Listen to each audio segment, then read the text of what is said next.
Hey, Injun Joe Collins here in Donovan, Missouri at the Ripley County Fairgrounds for the 2014 Timberfest. Here with our sponsors, Miracle Marine, Shoal Runner Boats. We're just now getting set up. We got the old Ultra Skidder drug in here.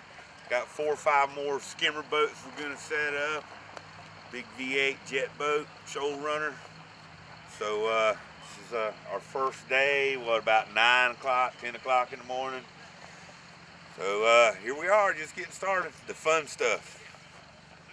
Yeah. All right, we just drove in all the way from Florida. We're letting our old truck rest a little bit here. You know, it just needs to take a breather. We hate being so hard on the old gal, but hey, you gotta roll out. We're gonna take a look at this sawmill. This is an old Corley mill, and it looks like it's probably about 100 years old. Typically run off of a line shaft deal. Big wide belt. Sometimes they would pull an old tractor up and take a rear wheel off and put a pulley on it, a number of configurations. Today, this one's being run by a ground power unit. In the heyday of that old Corey mill, it was most likely driven by a line shaft, driven by a steam motor. So let's take a closer look and watch her in action. He's cutting up a little bit of aromatic cedar, so it ought to be fun. Let's watch.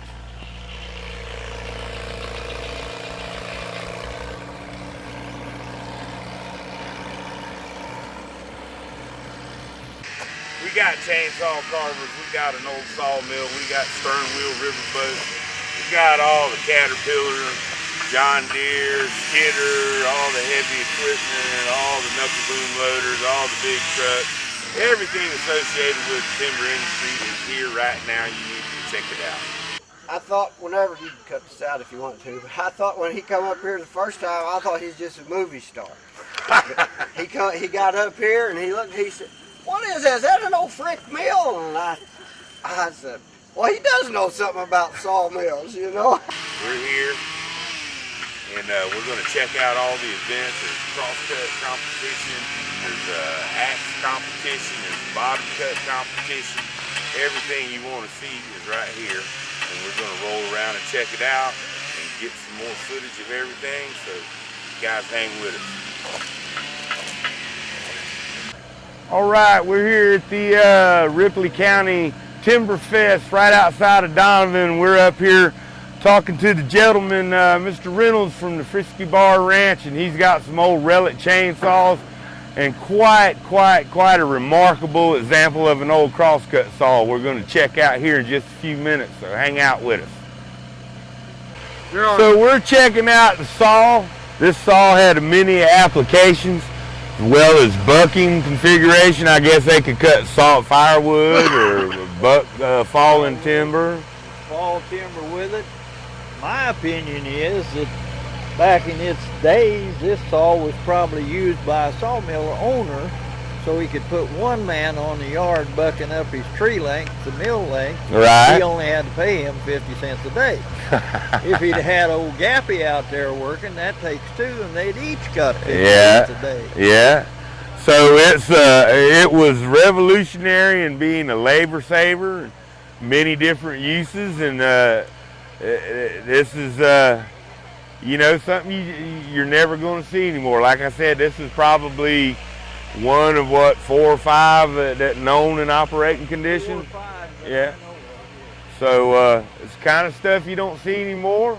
It's the kind of stuff we chase after to look at and investigate. We recover the old axe cut timber, and so whenever we see a piece of old equipment like this, an old circle mill or crosscut saw, double-ended whip, misery whip, what else did they call them? Old Gappy. Old Gappy, there you go. So it's a piece of equipment that you just ain't gonna see anymore, except for right here.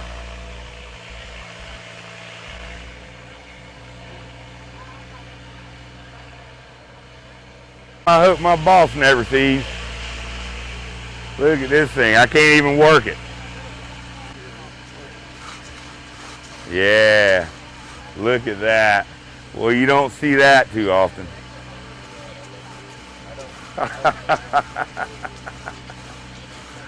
That'll make you sleep at night. That's pretty cool, man. That's pretty cool. Thank you very much. And then over here, He's got some other examples of some old tools that you used when you worked in the wood. And now this is a collection. The only thing here that I recognize is a couple of these axes over here, and of course the old Cant Hood's been a friend of mine for a long time. I know about him, but tell me about this right here. That looks like that might be a crowd control device or something. Actually, it's a broad axe.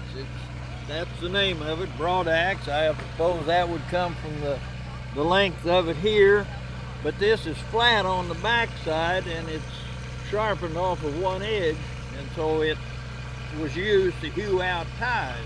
Where they'd lay the log down, they would go down each side, roll it over with the can hook, down the other side and the other side, and then you've got a 7x9 tie. So this flat blade here is sharpened at one edge, so that kind of sets the lead.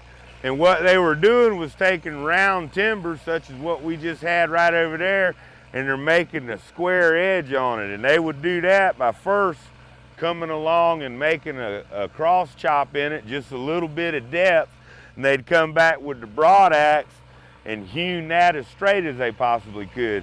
That being sharpened on a lead like that gave them an advantage of having one flat side to maintain a straight edge. So that was the way that they straightened heavy timbers way before they ever started sawing them.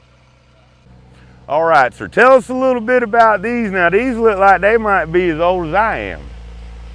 Right, well I was born when this one here was, so that puts us even. So, Okay. Yeah. So as I remember talking to some older folks that were around during the transition from swinging an axe or the bow saw, that chainsaws, when they first come out, weren't as reliable as we would have wanted them to be. And I was told that if you had a chainsaw back in the day, you worked on it for about 3 hours and you sawed for about 30 minutes.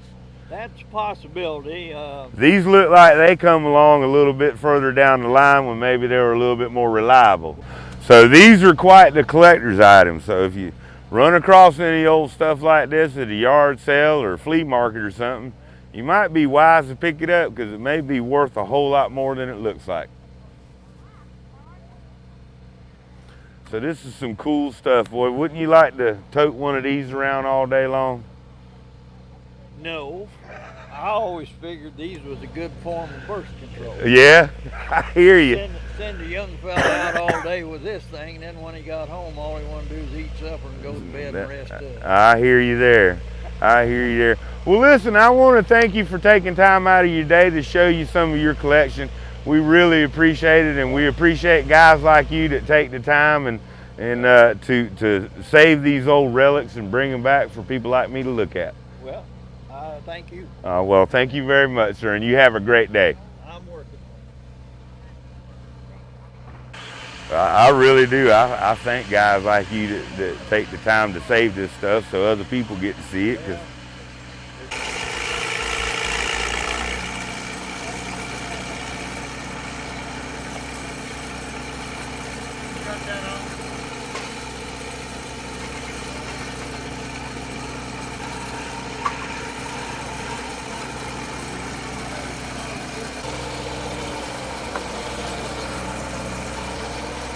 Yes, ma'am. She will be here. Yes, I talked to her last night late, right before I left, and she said she'd get it squared away. Okay. I didn't know that because I called her to tell her everything you need to cancel, but she said, well, she'd catch up with you, so. Yeah. Well, if I miss her here, I'm right down the road 10 minutes from her, so I'll get hooked up with her. Oh, okay.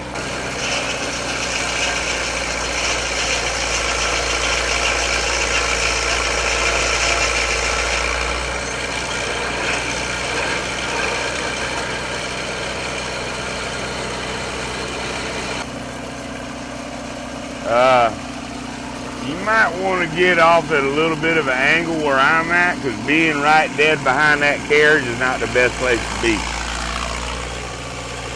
If he comes back and that cable is loose as it is on that drum you see turning there, that's what's driving that carriage. And old shit like this will get away from you if you ain't got your hand on it.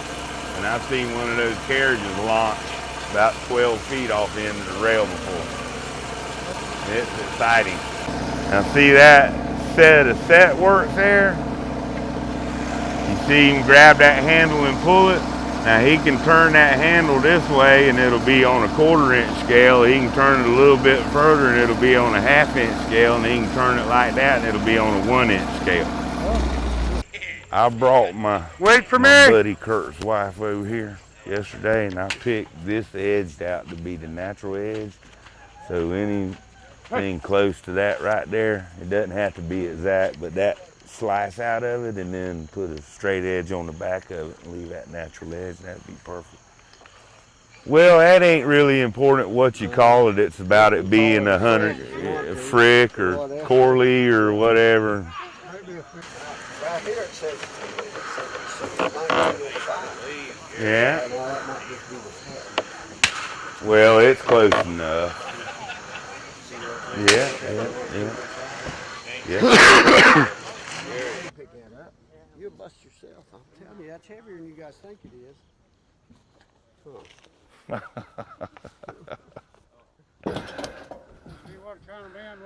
Yeah, y'all got some sawmill men around here.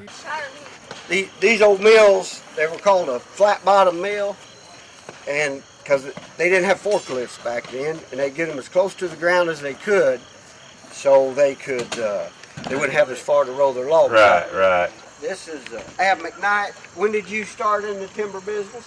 Well, I was 14 years old when I learned to saw, and that's been 70 years ago. Yeah. Now, how old are you now, Ab? I'm going to be 81. 81. 81 years old and learned how to head saw at 13. And he's still got a sawmill to this day. In fact, he's got, what, about 2,500 logs at your mill right now. Wow. See, at one time, Ripley County here was the tie capital of the world. Yes. You know, I mean, down here by the river, they had ties everywhere. You There know, was 3 tie companies. Well, they run. that's interesting. We took a look at, had the chance to take a look at the little museum in Donovan, and they had some really good photographs of rafting, and then there was a story about a gentleman that rafted like 1,400 ties down the river at one time. So, yes, sir.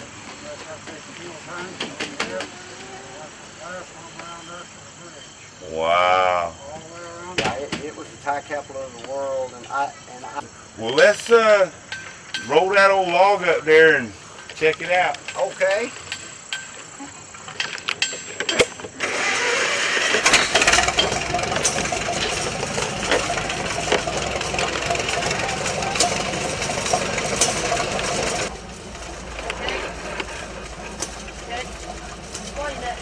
What I wanted to do was just knock this piece into this center chunk with 2 natural edges and then whack one of the natural edges off. So I got 3 square sides and 1 natural face.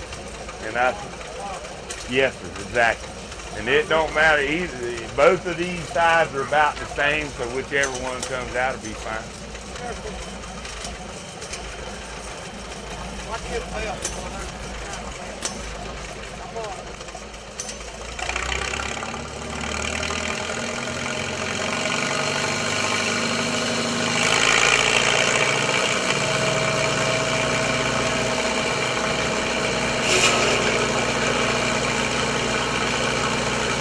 So what we're seeing now, folks, is about living history as you can get. That man started sawing when he was 13 years old, and the machine he's sawing on is over 100 years old. So there are not many places where you're going to see something like this going on. I've been in the business for over 30 years, and I thought of myself sometimes as a long timer, but that guy's forgotten more than I'll ever know.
what he's doing now is he's blocking that out off of the carriage so that we're leaving a natural edge on this mantelpiece we're cutting. So the log having a bit of a taper, we're blocking it out off of the headset so that our natural face will be parallel with the sawing edge. So not a lot of people know how to do stuff like that. But these guys here have been doing it all their lives, so that's the guy you want.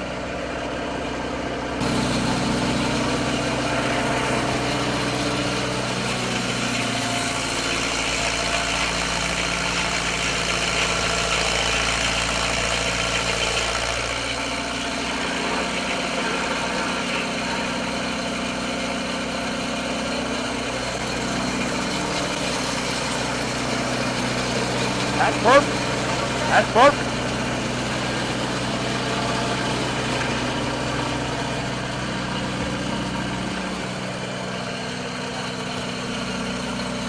Now that right there is what it looks like when you do it right. Tell us just a little bit before you crank up there, buddy. How old is this thing, and is this what I think it is? Is that a crosscut rig? It's we call them a slab saw. We call it a Man Killer 5000. Well, yeah, that's right. It's not OSHA approved. Yeah, I'll bet. We're going to start this thing. I don't know, it got wet earlier, but we'll see if it'll crank up, and we'll saw a few slabs. We start it, we'll let it warm up a little bit, and then we'll put it in reverse so the saw will run the right way. Over in St. Augustine, they had the school for the blind, and I was driving by there, and she stepped out in front of me. She had to be blind to hang out with me, right?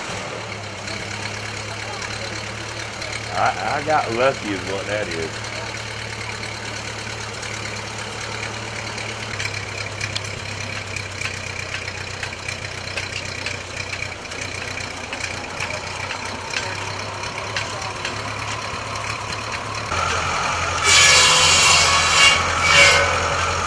Wow.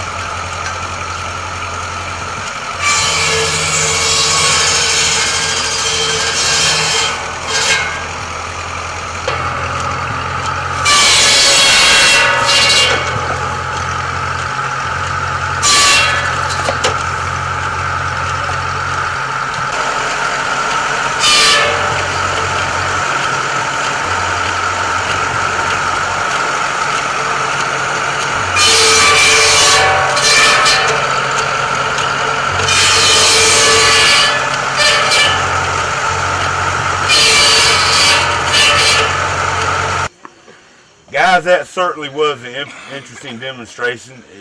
You don't have many opportunities to see the old technology in action anymore. Most of this stuff is museum pieces, and to actually see somebody have it out running is really a pleasure. I want to thank you very much for letting us come and check out all your stuff, and it's a pleasure to meet a gentleman that's been in the timber industry as long as you have, and you guys in many of our minds are, you know, national treasures out there, because you guys were the guys that were doing it when the doing was hard. So I want to thank you for your time, and I got a little gift here for you. I'm a logger of a different sort. I swim in the bottom of the rivers in the south, pulling the old pine, stuff like that, and we do all kind of crazy stuff with it. So we've got some curly pine pins there for you. Well, I certainly thank you folks for taking the time to let us visit with you and showing us your stuff there. Well, I think this is what it's all about anyway. Well, we like to take an opportunity like this when we get it to record this stuff, because you know, there's not that many people having this stuff and not that many people caring about it. And nowadays, when somebody runs across an old circle mill, it usually goes to the scrap yard. So a lot of this stuff's going to the scrap. That's what my wife said. She said, boy, if something ever happens to you, she said, I'll have a lot of scrap iron to sell. I told her, I said, you better not sell. I'll come back and haunt you. I said, you better give it to somebody that's going to use it a little bit. Right on.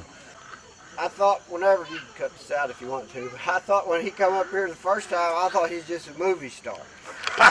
He got up here and he looked, he said, what is that? Is that an old Frick mill? And I said, well, he does know something about sawmills, you know. I thought, and then yesterday he come up and said, hey, he said, I'd like to have one of them fletchings.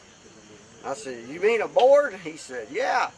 I was telling my buddies over here. I said, yeah. I said, there's some more sawmillers. I said, yeah. I said, Joe was wanting a fletching. I said, I didn't know what he's talking about. And one of them guys said, well, yeah, that's a board that hadn't been edged yet. Yeah. So he knows more about it than I do. But I thought he's just a movie star. Oh, well, thank you. You're too kind. You're too kind. All right. We're at the Timberfest, and we've been talking about logging and rafting railroad ties down the Current River. We checked out the museum yesterday, and they had some interesting material on the riverboats that used to run the Current River, and lo and behold, here at the Timberfest, we got a couple examples. So we're going to check them out for you and see if we can't get the story on these old riverboats. All right, well, we're lucky enough today to be here with Cecil Murray, and he has a replica of some of the old riverboats that used to run the river up until just past the turn of the century. Yeah. And he has built this replica, and we're going to ask you to tell us a little bit about it, Cecil, if you would. This Yeah. That's a Stover. Sears Roebuck sold this one. Right. Yeah. Right. But Minus the canopy, this is the boat that this boat replicates, and this has actually ran commerce and transported people and loggers and tie haulers back and forth to where they needed to be before highways and railroads. That's how you got it done if you had to do it. So this is a stern wheeler, and it's powered by an what do you call that? An old hit and miss engine there. Hit and miss. Right. One long engine. Yeah. Right. Yeah. It had to be made. Dad said it had to be made. He was still living when I built it. Right. And he can tell me a lot about it. But he said, you got to build it where that paddle wheel will let up and down. Because said time we get to Van Buren, you'd have them board wore off. Right. Right. Even though you could pick it up. Right. Yeah, I can let that thing down. Right. So you get towards the shallow stuff, you can raise it up. Place, you start cranking it up. There you go. So It had to be built that way. Even built that way, he said he'd wear them boards up. So that may be very well the first tilt and trim. Anyway, it's interesting. I'd like to show you something more, a little bit about that boat over there. Certainly, certainly. So this is homemade jack plate, huh? yeah. Wow. Yeah, I come out with that thing. I like it. Yeah, that's If I'm pretty fishing, crafty, man. if I'm fishing, I latch this thing down. The motor's up, Mm-hmm. started sticking in the water. Right. Well, listen, thank you very much, You're very welcome. Cecil. I appreciate it, and again, another opportunity to see the past history in action, more or less, if you will. So we take all those opportunities we can, and thank you very much for your time, and also thank you for having the heart to keep the historical stuff like this going. If you didn't teach somebody else to do it, then when you went away, it'd be gone with you. So it's nice of you to share that the old school technology, and hopefully those apprentices of yours will keep making it, and they'll teach their kids, and they'll teach their kids, and it'll stay alive. If somebody doesn't do it, then it all fades away. Exactly. Well, thank you again, Mr. Murray. We really appreciate it. All right. So this is documentations of transactions for the purchase or paying for the purchase of ties in 1910. Where are you going to see that at? Yeah, that's an old steam tractor, isn't it? Yeah, steam tractor. Yeah. Yeah, and if you notice, the sawmill is set right on the ground. They put it right on the ground because they didn't have forklifts. Chances are that steam engine's running. Oh yeah. Because they warm them up and all that stuff. Boy, OSHA would have a fit. That guy sitting there, that steam engine's running. The guy sitting on tractor. Yeah, he wouldn't be up there if it wasn't running. Yeah, it's running. Yeah. Boy, OSHA would have a field day, wouldn't they? Man. There's no telling what kind of fine that'd be. So how'd you like to ride that saw seat right there all day long? And that's your job, sit there and ride it, and you ride it right past that saw. Yeah, give me some of that, right? That's how it all was done back in the day. There wasn't no other way to do it but that. So it's pretty interesting, man. That next kid. And again, a different sawmill setup, a completely different old steam tractor. And they're running probably a wide belt off the harmonic balance wheel on the side of the tractor. And again, a wide belt configuration, probably got the same slip idler. You can see the steam coming out of it and see all the school kids back here. Yeah. And this is probably the teacher, possibly. Yeah, she carried them out there to tell them if they didn't do good in school, they were going to end up working for Chuck See at the the sawmill. team? Yeah. All right, so we're here about to wrap up our little visit to the Timber Festival again.